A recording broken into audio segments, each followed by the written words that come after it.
Dynasty rookie rankings.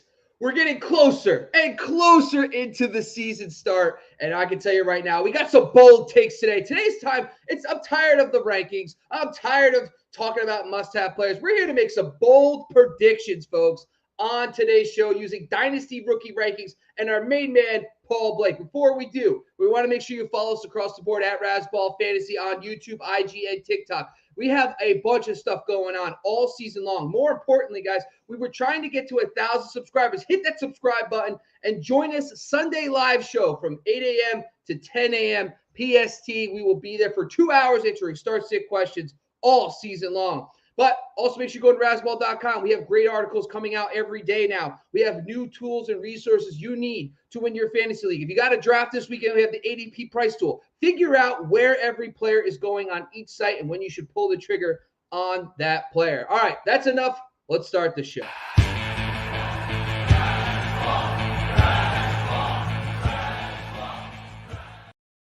All right, folks, if you see that man on the screen, you're thinking, oh, it's not redraft today. It's Dynasty Talk. That man's Paul Blake. You can follow him at Paul Blake, PB12 on Twitter. What's going on, Paul?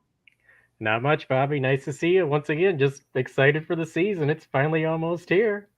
It is here. It is. At this point, we have a nice 3-day long weekend. Most of us have some time off, an extra day. And on top of that, Thursday is right around the corner. It almost feels like this is in the past, I never remember there's being this off period. Like, there's no games this weekend. I have a bunch of drafts this weekend. I'm super excited. How many drafts you got this weekend, Paul?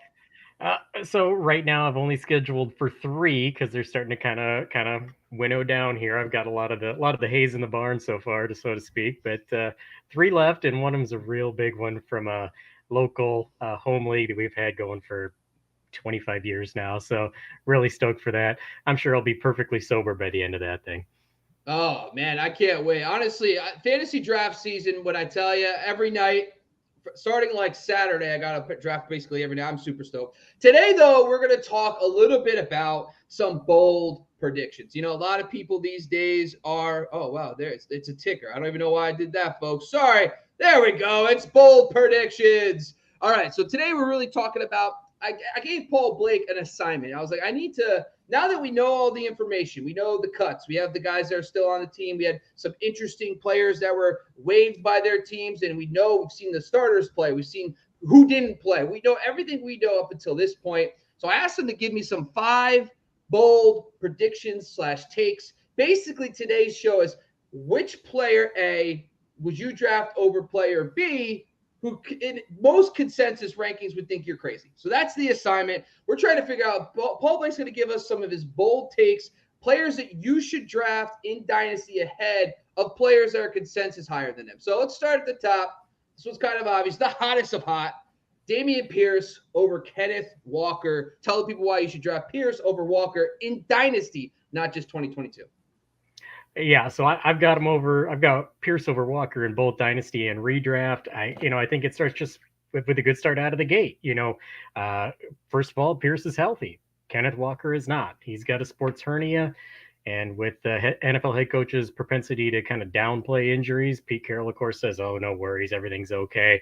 But a sports hernia is a pretty big deal. I remember when Donovan McNabb had one; it had him out for a while. Apparently, they're extremely painful. And I can imagine if it's enough to keep you off an NFL field when that's what you live to do. Obviously, I also like the Texans' offensive line. I think it's going to be one of the better offensive lines of the league this year. I think they have the best left tackle in the NFL right now in Laramie Tunstall. And I like Pierce running behind that crew.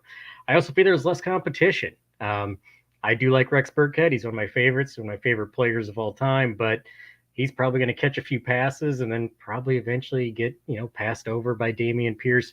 Whereas I like some of these Seattle running backs. I really like, I've always been a Travis Homer, if you could excuse me for that. But I like DJ Dallas, really like him. And then, of course, Rashad Penny. Big Rashad Penny fan. I know you are as well. So like that, the competition against Pierce as opposed to the competition against Kenneth Walker. And also, Pierce was the higher pedigree recruit if you go all the way back to high school. I know that Walker beats him on the draft pedigree, but as far as recruits out of high school, people wanted Dameon Pierce. He could have chose his college. He wound up going to Florida. Whereas, Kenneth Walker, he wound up settling for Wake Forest. Only had one really good year in college when he transferred to Michigan State and really, set the Big Ten on fire there. But those are some of the reasons why I'm thinking Dameon Pierce. I've got Pierce 2. I've got Walker 8. So I'm pretty strong on Pierce over Walker. Yeah, and I wish we had this episode a couple weeks ago and did our draft because I took Walker. I will say this. I think Penny's contract's up after this season. He could be gone. The other thing with Walker, too, is just the fact that, like, Seattle has a mindset under Pete Carroll where they're going to feature a running back. They're going to use him a lot. I think 2022 is basically you're going to obviously take Pierce. Beyond that, though, I just think that we're kind of leaving Walker for dead after this season, and a lot of people are starting to slip him down rankings, even though Penny will be gone. And I think at that point, you'll see it. And listen, Seattle has a bad line. They don't have a quarterback anymore. So it's hard to judge Seattle because we don't really know how bad it's going to look with Geno Smith and Drew Lock. And what does it mean for their draft pick? Do they get a top 5 pick next year, get a quarterback? We don't know. So I think, ironically, Pierce not only is doing better this offseason without injury and is getting the starting role, but his outlook long-term between quarterback, offensive line, and stability is on his side as well. Let's jump down to the next one. Romeo Doubs over Skyy Moore. And God, 2 months ago, you would have been, honestly, most of these 2 months ago, people would have thought you're insane. But this one actually does make a lot of sense. Talk to us about Doubs over Moore. Yeah, so Doubs, I think, he's gonna play more right out of the gate. He had a much better preseason. I do think both of them are good after the catch, but I like Doubs before the catch a little more than Moore. Doubs seems to get open a lot more often. Plus, once again, we're looking at competition here. Doubs is up against Lazard, Cobbs, Watkins, and then a host of rookies. Meanwhile, over in Kansas City, you got MVS, who's looked great in camp and preseason, and I always loved his skills. He just couldn't catch the thing. So now that he's figured out how to catch the football, that's obviously going to change there. Juju Smith-Schuster, who's had a pretty good run there. Travis Kelce, can't forget about Travis Kelce. He's obviously going to be the main man. And I like Mecole Hardman. Mecole Hardman can take the top off the defense, like him quite a bit. So I think Kansas City's got more of a stable of wide receivers, whereas Green Bay is going to be forced into playing these rookies. Doubs actually has a lot of experience as a rookie. He had 40-plus receptions as a freshman in college, and it only got better from there. I like him to take over as wide receiver too, and I wouldn't be surprised if we're looking at 80-plus catches at the end of the year, and I don't think Skyy Moore is going to come close to that. Yeah, I think the biggest thing for me right now is I'm not buying that Aaron Rodgers is all of a sudden going to start throwing this season to a rookie. I just don't. I've never seen it. And listen, Davante Adams couldn't do it. Davante Adams didn't even have 500 yards his rookie season. Like, he was like 400 yards and 3 touchdowns. And so we're talking Dynasty, of course. I just think with Skyy Moore, number one, Juju's on a 1-year deal. What if he doesn't blow up like everyone thinks he does? I love Juju, but he's on a 1-year contract. Mecole Hardman's a free agent after this season. MVS technically has an out after 2 seasons in his contract. The path can split open. Plus, Mahomes is 15 years younger than Aaron Rodgers right now. Not actually 15, but 10. Rodgers, like I said before, I love Doubs. I love what I've been hearing. But sometimes I think if I have never seen it before, I've never seen Aaron Rodgers lean on a young receiver. Never. And I understand that this is the time to do it. But we probably thought that for Jordy Nelson when he became a breakout. Jordy Nelson didn't do shit the first 4 years of his career, and he broke out in his 5th year. So I'm a little hesitant to just say I'm going to automatically take Romeo Doubs over Skyy Moore. I just think by next year, Skyy Moore could be a starter for Patrick Mahomes. So I think I'd still probably go more in Dynasty, but definitely redraft. I think Doubs is the only guy. I actually have a bunch of Doubs. So who am I kidding? I ended up taking him in the 15th round early on just for the hell of it. So I'm hedging my Lazard bet just a little bit. All right, let's talk about Kenny Pickett over Malik Willis. This seems obvious, but remember, Malik Willis, for the most part, because of his dual threat capabilities, people are taking shots on him. And he's in our Dynasty rankings, June, July, and August, it was Malik Willis. And now it's Kenny Pickett in your mind, so talk to us why Pickett over Willis. Yeah, Pickett's acquitted himself quite well since the first couple of weeks of camp when we got some pretty bad reports on him. But he's looked amazing. He looks more polished. He looks more ready. He obviously has the more draft capital as a first-round draft pick as opposed to Willis as a third-round draft pick. I still haven't seen too many instances of NFL teams keeping the door open and holding a spot for a third-round draft pick quarterback, so I'm not sure why people are sold that Malik Willis is definitely going to just have this role handed to him down the road. Pickett, much more advanced, better college coaching, was coached under Mark Whipple, who has been at this coaching thing since the first iteration of the USFL. He's a great offensive coordinator, great quarterbacks coach, helped coach Ben Roethlisberger. His basically, it's if you ever play like the what is it? So many degrees of Kevin Bacon, 6 degrees of Kevin Bacon. You can kind of play that with Mark Whipple and connect him to basically anyone in football, college, and the NFL. Whereas, the coach that Malik Willis had, Kent Austin, hadn't heard too much about him down at Liberty. A lot of experience there in the Canadian Football League, so not really sold on that. Plus, if you just watch the games, I mean, watch Kenny Pickett play. If it's a 3-step drop, it's been when his back foot hits that 3rd step, ball's out. 5-step drop, same thing. Back foot hits that 5th step, ball's out. So that shows you he's reading the defense pre-snap. He's ready to go. He knows where he wants to go with the ball, and he's firing it off to where it needs to go. Whereas you see these Malik Willis highlights, don't get me wrong, they're impressive. But he's dropping back, he's rolling around, he's running left, he's running right, then he's showing off the arm and finding someone. There are plays where that happens and it turns into backyard football in the NFL. But the thing you can plan on is the guy who's got a plan, gets the ball to where you want it to go. That's Kenny Pickett. He's a much better NFL quarterback. I think out of all these draft class, I think he may be the only NFL quarterback out of this group. I've got him way over Malik Willis. I want to ask you a question, because if you are right now, I think Kenny Pickett's dynasty value is pretty low. And if you're a team that necessarily might not compete this year, and would you trade? Listen, I'm going to give you a couple names. Just tell me yes or no if you would trade Kenny Pickett for them. Would you trade Kirk Cousins to get Kenny Pickett right now? I would not. So part of the dynasty thing is I don't go quarterback's a little bit different. So for running backs and wide receivers, I'm looking at like a 3 to 5 year span, because we all know how quick that lifespan is in the NFL. Quarterback can go a little bit longer, and we're seeing quarterbacks play longer into their career. Kirk Cousins is, as much as I kind of wonder about him as a person and a human being, he is a really good football player, and he's a good quarterback, and it looks like they're going to be putting up yards. I'd say no on that one. What about Zach Wilson? Absolutely. Yes. You take that all day. Take it and run with it. What about Mac Jones? That is a great question, because I think these two compare really well. I love that. I would go Kenny Pickett over Mac Jones. That's a little tight, but wow, that's right about where I have Kenny Pickett. So I think you really nailed it there, Bobby. That was a good one to bring up. I think here's my thought process behind this, because if I'm a team that I know I'm not going to compete this year, Pickett is surrounded. You can honestly make an argument. If George Pickett's flashed like he did in the preseason, and he turns it into the regular season, between him, Deontay Johnson, and Claypool over the next 2 years, with Freiermuth, with Najee Harris, he has probably one of the top 5 weaponry in football. Yes, Mitch Trubisky will start the year, but really, Mitch Trubisky, is that what we're really worried about? That's what's suppressing his value. If you just say, all right, he's going to sit for a couple games, or maybe even sit for this season, and just look at what he's going to be walking into potentially next year, you're talking like one of the top weaponry in football. People would love – there's quarterbacks that would kill to have the weaponry he's going to have. And I just think if I'm not competing this year, if I know I can't compete, I'm willing to trade a win-now quarterback like Kirk Cousins, who I know is going to probably be good next 3 to 5 years, but – I might be willing to make the trade, but you might also be able to get something extra. You might be able to trade Kirk Cousins and get Kenny Pickett and a 2nd-round pick or something, or maybe another flyer at receiver or running back. So just a thought. I love Kenny Pickett. I love his situation. I think long-term he's going to be awesome, especially how he's looked in the preseason. All right, let's jump down to a couple deeper ones.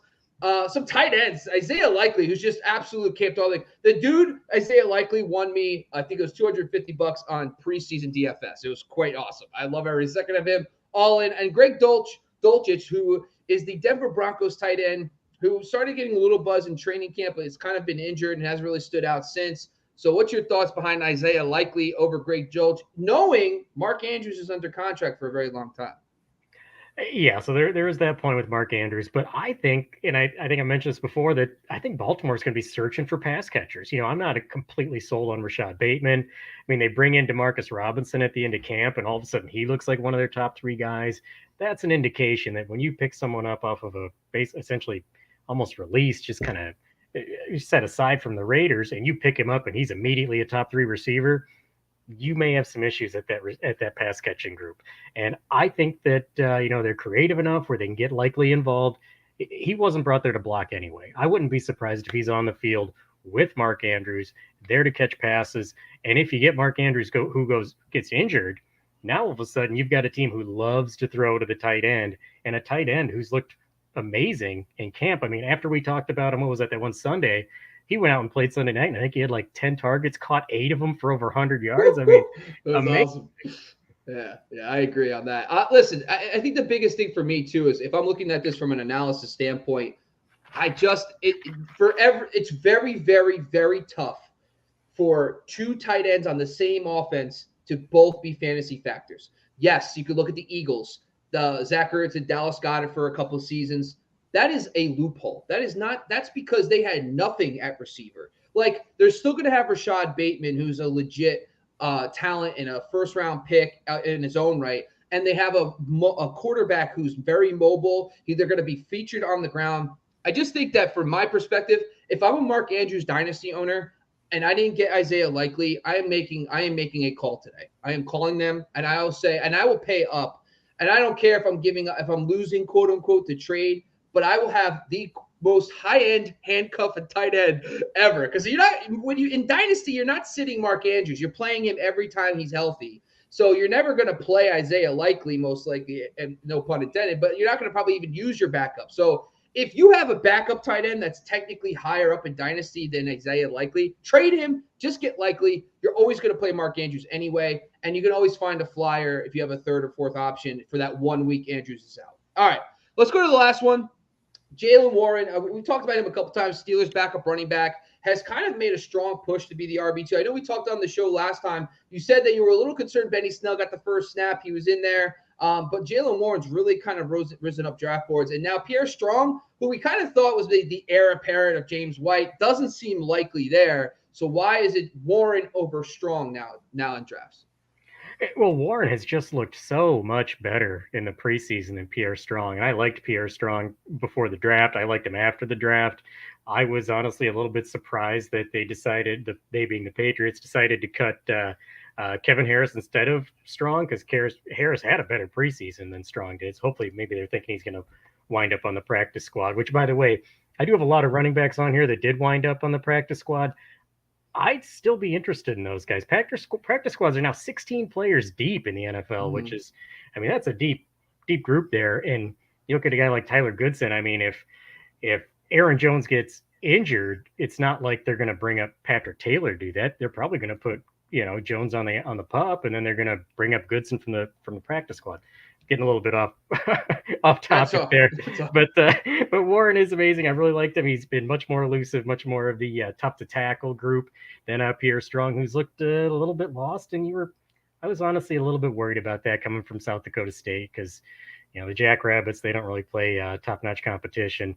And Warren, Oklahoma State, the Big 12 is not amazing, but it's certainly tougher than what the Jackrabbits are facing week in and week out. Najee's locked in, just like monster workload. He's going to be the guy. And I understand that when we're talking about this stuff too, like you like the idea that the Steelers will use their backups as workhorses. We saw it with D'Angelo Williams a couple of years ago when, Le'Veon Bell got hurt. We saw it with James Conner when Le'Veon Bell got hurt. We've seen it multiple times that they just have a system. Mike Tomlin loves a workhorse, and it's continued even through the offensive coordinator changes. So just buying a running back in that kind of system versus the Patriots, by the way, who will go 4 deep in a game. They will legitimately, as much as I like Dameon Harris, and Harris has his role, they'll give him the 15, 20 carries. But as soon as they get the third down, he's off the field. As soon as they're up big or down big, the next running back comes in to close out the game. They don't waste time with those stuff. So I do agree that Warren, I'm just really interested to see if Warren actually becomes the number 2. I think speculatively speaking, you'll probably get this guy really cheap in Dynasty. I think in our draft he was like dead last. Did you take him in our draft? Yeah. So yeah, that's a strategy I use in Dynasty drafts. I typically try and get a bunch of the last round picks and just go with, I've obviously, studied these players quite a bit. That's when I feel like I can really make my hay. But real quick, Bobby, any worries about that Liz Frank injury to the foot for Najee Harris? I know once again, Tomlin downplayed that, another coach downplaying an injury, and Najee did take some carries in that final preseason game. But I hear Liz Frank, I get a little bit nervous, just to be honest. I don't know. Yeah, we wrote an article this year on injuries. I did an article. I just basically looked at Liz Frank injuries, ACLs, Achilles, and foot fractures. I think it was ankle fractures. My apologies. Liz Frank is basically a foot fracture. Anyway, and the return on players who injure those kind of those injuries, they don't really return value. He's coming off a monster workload, and he's playing behind a very bad offensive line. I'm more concerned about the other stuff. The Mitch Trubisky thing. Listen, Najee Harris was tied for the NFL lead in reception. I mean, in targets last year at the running back position. That's not going to happen again with George Pickens in town and also moving to Mitch Trubisky. The other thing that bothers me too is that outside of the passing game work, it's just the fact that like guys who have these monster workloads that aren't built like Derrick Henry don't last multiple seasons. So as much as I would love to, I'm not buying Harris this year as a starter, but long term, I just think that I like to buy into the Tomlin offense. I'm not worried about Harris long term, but 2022, I just don't think he's a first round pick. That's where I kind of fall short. Did you have any Harris this year? I didn't. I had a lot of Harris last year, and I really enjoyed cashing in on that. But when you look at the production from Harris, it was a lot of touches, a lot of positive yardage, but not many big breakaway plays. And if I'm putting a first round pick on someone, I want a guy who can just turn the game around, who can take it 60 and just all of a sudden, bam, you got a shit ton of points out of one play. All right, I agree. All right, that's it, folks. Those are the Dynasty rookie rankings, the 5 bold predictions and takes from Paul Blake. Once again, this is the Razzball Fantasy Football Podcast on the Razzball Fantasy YouTube channel. Make sure you guys subscribe. Come on, people. All you do is see my face every day. Who doesn't want to spend time with me every evening talking nonsense about bold predictions for Dynasty with Paul Blake? Subscribe. Also, check us out on IG and TikTok at Razzball Fantasy. And, of course, make sure you go to razzball.com. Once again, I'm your host, Bobby LaMarco. You can follow me at Bobby LaMarco on Twitter. Thank you again to my guest today, Paul Blake. Follow him on Twitter at Paul Blake PB12. We are out of here.